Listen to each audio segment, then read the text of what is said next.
18 de fevereiro. A prioridade número 1 da família. Dia 1. E Deus disse: façamos o ser humano à nossa imagem, conforme a nossa semelhança. Tenha ele domínio sobre os peixes do mar, sobre as aves dos céus, sobre os animais domésticos, sobre toda a terra e sobre todos os animais que rastejam pela terra. Assim Deus criou o ser humano à sua imagem. A imagem de Deus o criou. Homem e mulher os criou. E Deus os abençoou e lhes disse: sejam fecundos, multipliquem-se, encham a terra e sujeitem-na. Tenham domínio sobre os peixes do mar, sobre as aves dos céus e sobre todo animal que rasteja pela terra. Gênesis 1, 26 a 28. Se o Senhor não edificar a casa, em vão trabalham os que a edificam. Se o Senhor não guardar a cidade, em vão vigia a sentinela.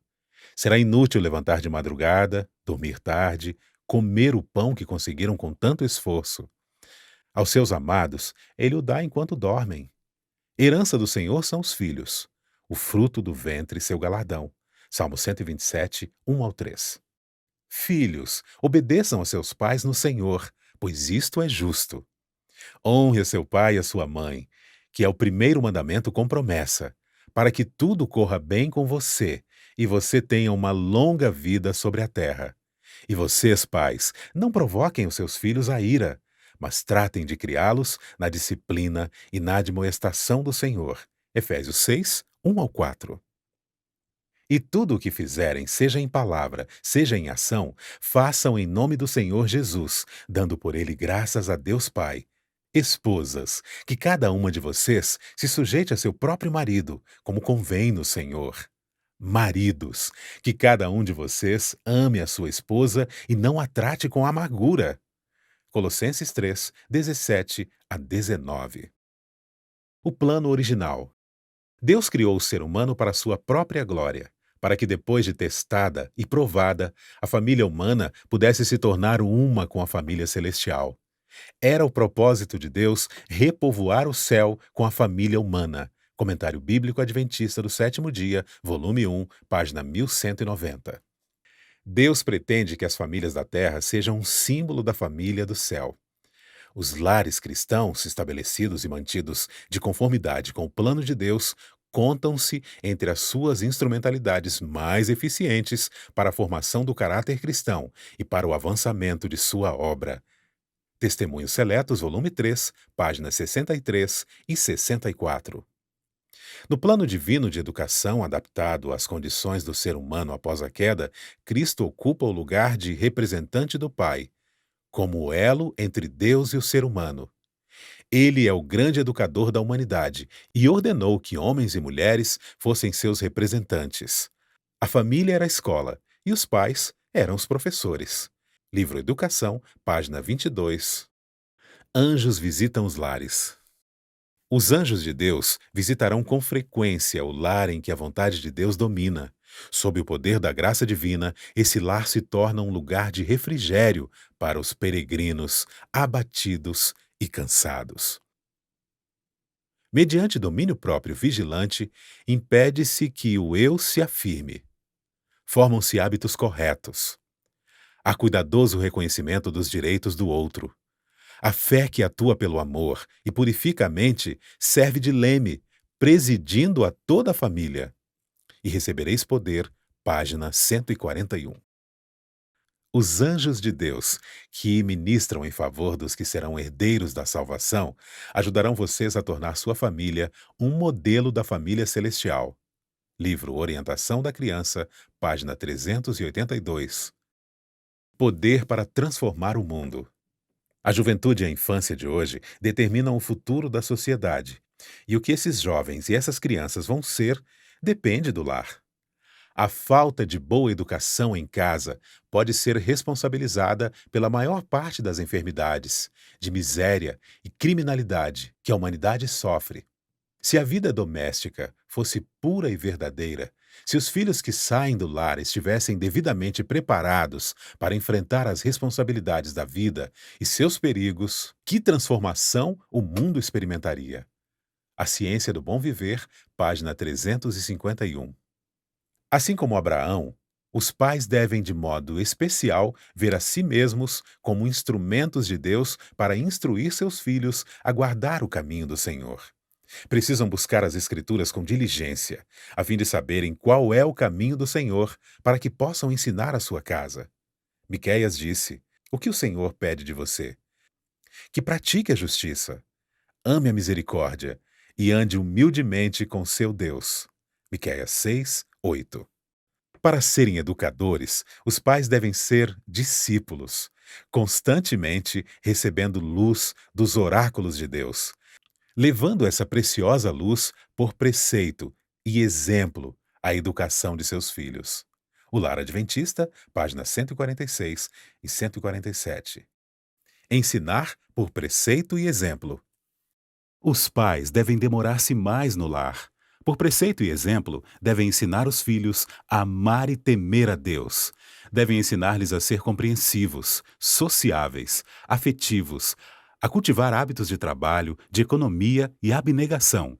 Dando aos filhos amor, simpatia e encorajamento no lar, os pais podem prover-lhes um seguro e aprazível refúgio contra muitas tentações do mundo.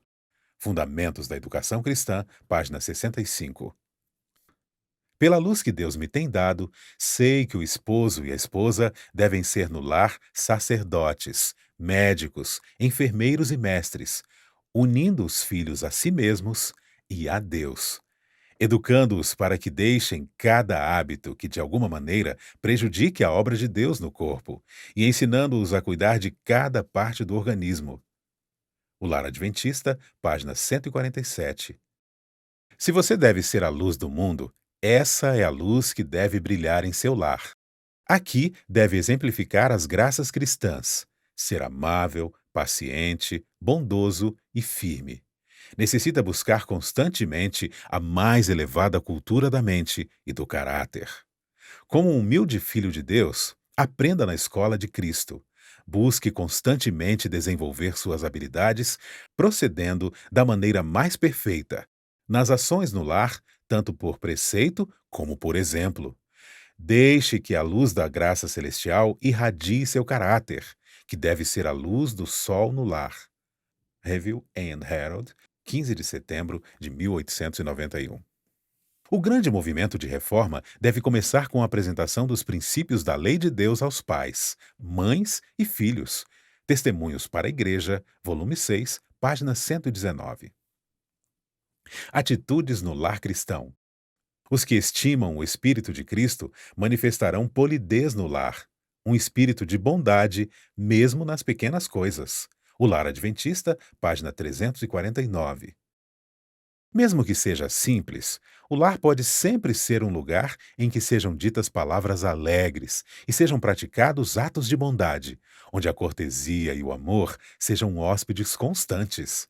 O Lar Adventista, página 14. Pais, Deus deseja que vocês tornem sua família uma amostra da família do céu. Guardem seus filhos. Sejam bons e ternos para com eles.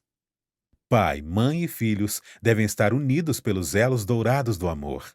Uma família bem ordenada e bem disciplinada é um poder maior para demonstrar a eficiência do cristianismo do que todos os sermões do mundo. Quando pais e mães compreenderem como seus filhos os imitam, vigiarão cuidadosamente toda a palavra e todo gesto.